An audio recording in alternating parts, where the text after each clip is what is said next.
Hi!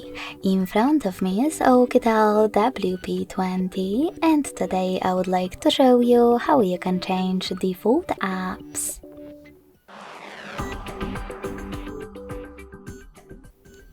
You need to begin by going into Play Store and downloading your new defaults. I already did that, so I can go into Devices settings right away. In those settings, tap on Apps section, scroll down, and choose Default Apps.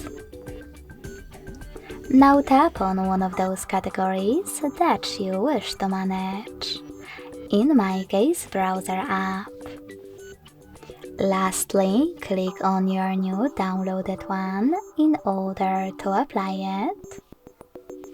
And click on the back button. So when I do that, as you can see, my default app has changed. Thanks so much for watching. If you enjoyed this video, leave a like, comment and subscribe. Bye!